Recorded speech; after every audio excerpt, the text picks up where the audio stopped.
Ադրբեջանի նախագահ Իլհամ Ալիևի մամուլի ծառայությունը դեռ մարտին էր հաստատել նախագահ Ալիևը կմեկնի Մոսկվա մասնակցելու հաղթանակի զորահանդեսին։ Հոբելյանական տոնից մեկ օր առաջ է Ռուսաստանի նախագահի օգնական Ուշակովը հյուրերի ցանկը թվում։ Այստեղ Ալիևի անունը չկա։ Տեղեկություն ունենք, որ Ալիևը ցավոք չի ժամանի Մոսկվա։ Ինչու Ուշակովը պատմել է, որ Բաքվից որպես չգնալու պատճառաբանություն ներկայացրել են Իլհամ Ալիևի Հեյդար Ալիևին նվիրված ներքին միջոցառումներին մասնակցելու անհրաժեշտությունը։ Ալիևը, որ վերջին անգամ հաղթանակի զորահանդեսին 10 տարի առաջ 2015-ին է մասնակցել, մարտին չգիտեր, որ հոր պատվին անցկացվող միջոցառումները համընկնում են մոսկովյան զորահանդեսի հետ։ Նա ըստ իր մամուլի ծառայության հրապարակման Պուտինի հրավերին անձամբ էր դրական պատասխան տվել։ Քաղաքականության մեջ պատահականություն չկա, քաղաքագետը համոզված է, սև կատու է անցել կողմերի միջև։ Նշանավ, որ հարաբերությունները լարված են։ Մի քանի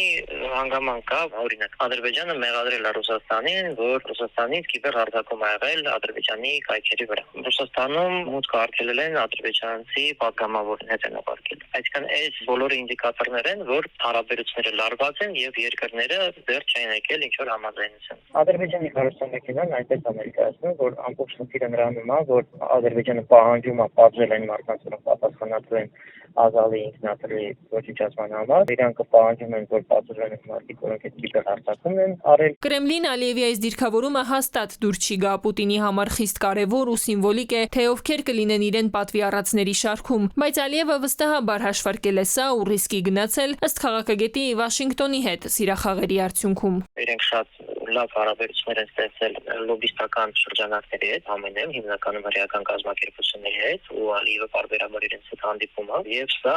երկկողմանի